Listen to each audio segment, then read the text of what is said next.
tous et bienvenue dans Shifter Pro. Donc on va parler d'un sujet qui fait énormément l'actualité. Sur tous les réseaux c'est le bordel, on ne sait pas trop à quelle sauce on va être mangé. On va parler du futur et qui arrive même bientôt demain, le contrôle technique moto. Et pour ce faire, quoi de mieux que Renault pour entretenir votre Renault? On va parler à quelqu'un dont ça va être le métier et donc c'est le métier, donc François. Donc on est à Alençon, Salut. à mon contrôle technique. Alors bonjour François, merci d'avoir répondu présent. Bah de rien, avec plaisir. Et donc ouais, le contrôle technique moto, on va y passer. Toi c'est ton activité, Ouais. déjà de base sur la voiture. C'est ça. Est-ce que tu peux nous parler de ce qui va nous attendre en termes de législation déjà? Donc effectivement, il va y avoir plusieurs catégories. Donc on va faire tout ce qui est moto, voiturette. Il n'y a que 3 véhicules qu'on ne fera pas. C'est tout ce qui est véhicule de collection avant 1960. Donc toutes les motos avant 1960 de collection. Donc moto de collection Et avant 1960, pas de contrôle technique. Voilà. Mais moto d'avant 1960, pas en collection, À faire. à faire. Il faut qu'elle soit en collection et avant 1960 pour ne pas l'avoir à le faire. Très important. Et les véhicules qui seront après, même avec la certification sur la carte grise collection, seront quand même éligibles et devront faire le contrôle technique. C'est ça. Et il y a aussi les enduros et les trials, elles qui n'ont pas besoin de faire le contrôle technique. Donc pour savoir si votre véhicule en fait partie, il faut regarder en fait les mentions qui seront sur les cartes grises. Donc je prends un exemple, on a les L3E A1E, L3E A2E, etc. Donc toutes les informations, vous les avez sur le site UTAC OTC catégorie L. Donc véhicule catégorie L correspond à tout ce qui est voiturette et moto. Donc vous avez toutes les informations sur la partie de droite qui s'appelle instruction technique. Vous allez retrouver toutes les informations, donc identification du véhicule, en quoi votre véhicule sera contrôlé, sur quel point, l'équipement de freinage, la direction, la visibilité, les feux, dispositifs réfléchissants et équipements électriques, les essieux, roues, pneus, suspension, châssis et accessoires du châssis, autre matériel, donc tout ce qui est accessoires, et la nuisance, bien évidemment, sonore, etc.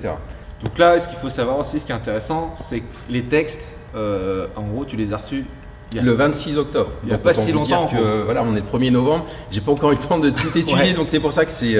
Voilà, je me sers mon. C'est comme quoi, voilà, ils ont été aussi pris de court. Tous les contrôles sont, enfin, les centres sont pris de court, Ouais. parce que, là, comme on peut déjà le voir là, l'infrastructure, elle est, oui, certes, faite pour une voiture. Et pour l'instant, pour les motos, c'est un peu compliqué. Les centres, c'est pas dit que ça soit quand même faisable tout de suite. On avait parlé aussi des sidecars. Ouais, les sidecars, c'est pareil. Donc du coup, on a aussi des méthodes. Mais il fait partie de la catégorie moto. Donc il rentre dans la catégorie classique, moto 3 roues et tricycle. Donc les Can-Am, c'est pareil, on les fait, ça va être à faire. Donc effectivement, certaines infrastructures ne pourront pas les accueillir. Donc il faudra bien se renseigner, comme les camping-cars dans certains centres, il faut demander les longueurs, etc., si c'est acceptable ou pas. On va vous détailler après tout ce qui va être à peu près, ce qui pourrait passer en défaut, mineur, majeur et critique. Donc, et oui, effectivement, il va y en avoir qui vont vous donner des suées. On parlera de, forcément, on attend tous ce passage, l'échappement, Bizarrement. avec la chicane ou sans chicane, ce que ça va donner, comment on va devoir faire. J'ai vu un petit peu passer sur les réseaux, alors un peu tout et surtout n'importe quoi, comme souvent là-dessus, mais il y en a qui disent que de toute façon, si le gars du contrôle technique, il n'a pas de permis moto, vous pourrez ne pas faire votre contrôle technique parce que le gars n'a pas le permis. Aussi que sinon le gars du centre pourra vous demander à vous, comme vous avez le permis, que c'est votre moto, de déplacer le véhicule, etc. Mais ce qu'il faut savoir, c'est qu'il y a des dérogations qui apparemment sont en route pour l'État, pour les contrôles techniques moto. Ouais, apparemment on pourrait faire le contrôle technique quand même, sous réserve de lecture et de relecture des petites lignes, etc. Qu'on puisse faire le contrôle même si on n'a pas le permis moto. Donc, et qu'on puisse utiliser quand même le véhicule, mais sous réserve, donc quand même le propriétaire normalement, d'autoriser en fait le contrôle. Mais s'il ne veut pas, à lui d'aller voir un autre centre qui a le permis, etc. Qu'est-ce qui va être vérifié sur une moto? Eh ben, on va faire un peu le même principe qu'une voiture, désolé, mais on va faire tout ce qui est donc embrayage, tout ce qui est source de mécanique, donc l'embrayage, le frein, le démarrage, le coupe-circuit, les clignotants, les warnings, les pleins phares, les veilleuses, les feux de jour, les feux stop, que ça fonctionne pareil à l'avant, à l'arrière, comme à l'auto-école en fait. Ce que vous apprenez à l'auto-école, on va refaire la même chose. S'il est fonctionnel pour vous quand vous démarrez votre véhicule, normalement il est bon pour nous aussi. Si vous déterminez qu'il y a quelque chose qui n'est pas bon, eh ben, ça ressortira forcément au contrôle. Et puis après, la partie cycle, quand c'est visible. Donc tout ce qui est caréné, vous aurez peut-être un peu plus de chance parce qu'on ne pourra pas forcément voir les fuites. Donc avantage sur les sportifs du coup. Voilà, l'avantage c'est ça. Ou pas comme si on prend une Ferrari, bah, du coup c'est tout caréné de partout en dessous, on voit rien, ou même une électrique si on prend une Ferrari. Une électrique, eh ben, c'est capitonné, on voit rien, s'il n'y a pas de fuite, tant mieux. Voilà. Après l'usure des pneus, les plaquettes, les disques, les fixations de tout ce qui est carrosserie. Donc les garde-boue, sur les sidecars on aura tout ce qui est partie cycle aussi passager. Donc le saut de vent, pareil pour l'avant, c'est considéré comme un pare-brise, la petite bulle devant. Donc il faudra bien penser à ce qu'elle soit bien serrée, qu'il y ait toutes les vis, etc.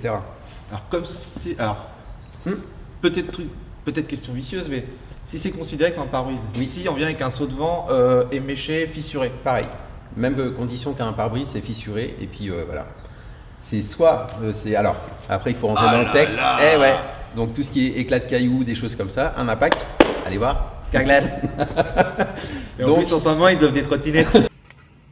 Et en ce moment, c'est Carglass, pour un pare-brise pété, vous avez une trottinette offerte. N'oubliez pas, une affaire comme ça, faut pas la rater. Donc voilà, ouais, non, mais je vous dis, après, j'ai pas la science infuse, je suis en train d'étudier le dossier, d'accord, mais de ce que j'ai lu, ce qui ressort pour moi, c'est ça.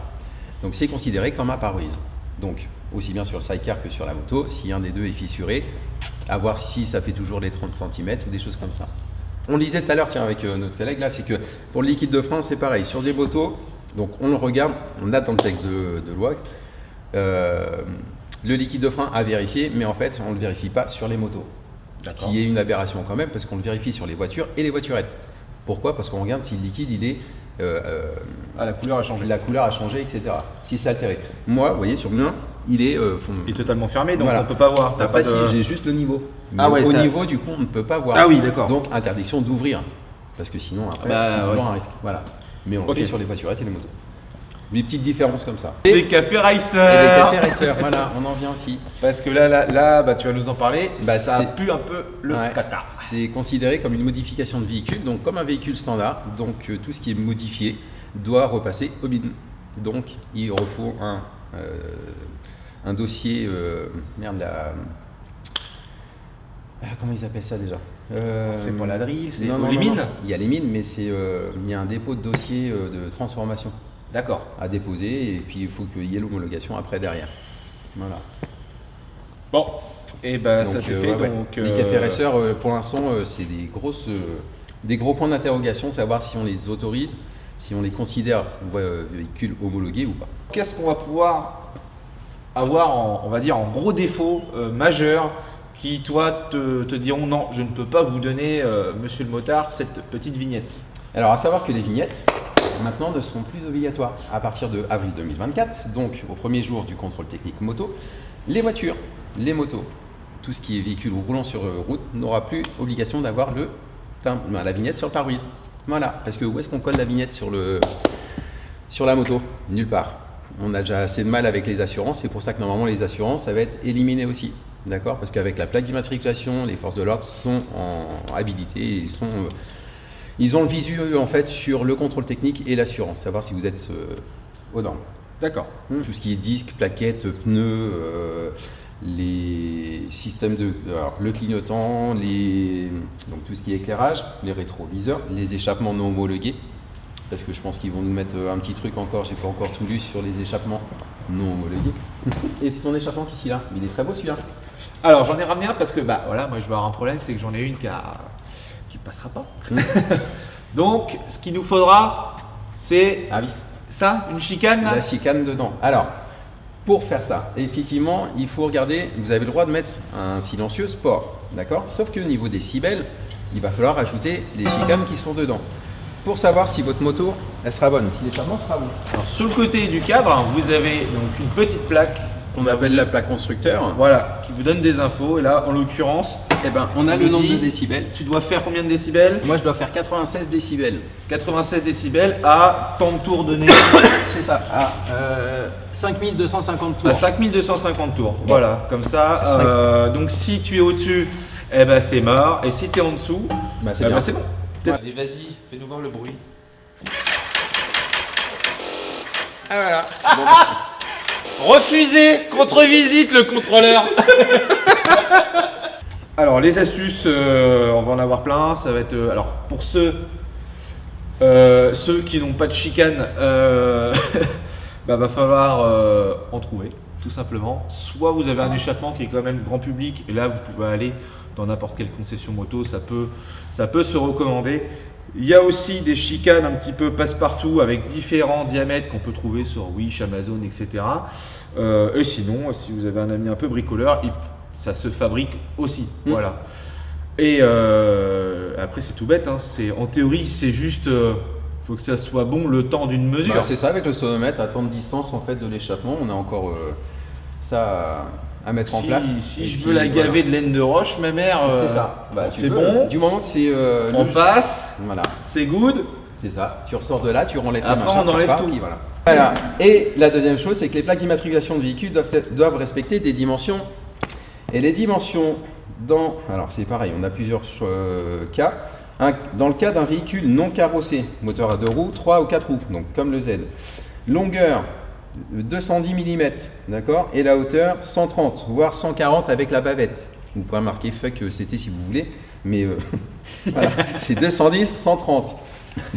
Et dans le cas d'un véhicule carrossé à moteur 2 roues, 3 roues ou 4 roues, donc la longueur c'est une plaque d'immatriculation normale, c'est-à-dire 520 sur 110, donc sur une ligne, et sinon si c'est un caractère à 2 lignes, c'est les plaques carrées là qu'on voit, 275 ou 300 sur 200.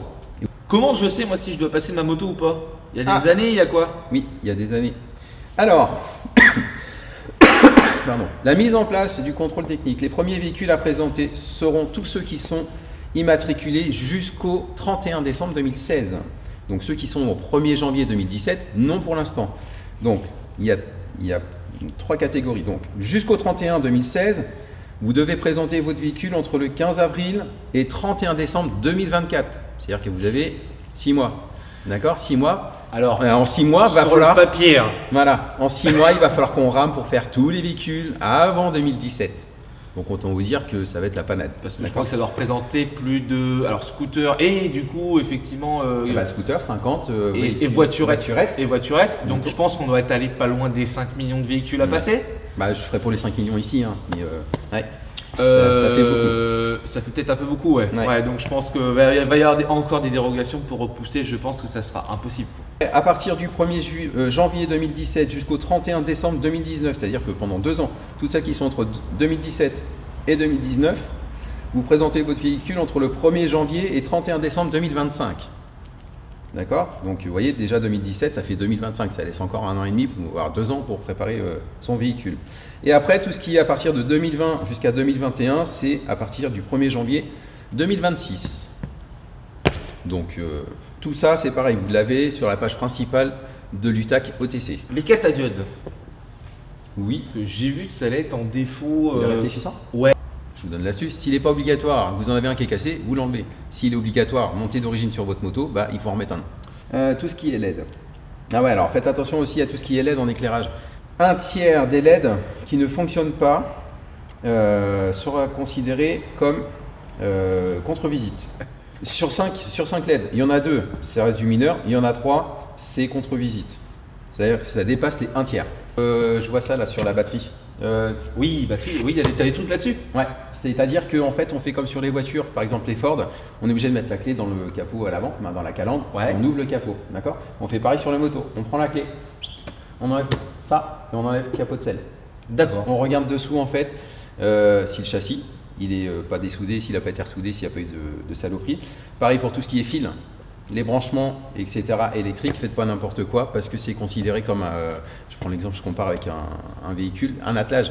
Vous avez des fois les faisceaux et tout ça qui sont, etc. Et ben c'est rédhibitoire. Si c'est mal refait, c'est un risque d'incendie, etc. Moi, j'ai un copain qui connaît un copain qui connaît un copain, tu vois, qui a une moto, qui a 4 wagos avec 18 fils et un interrupteur là. Si c'est fait proprement, c'est bon.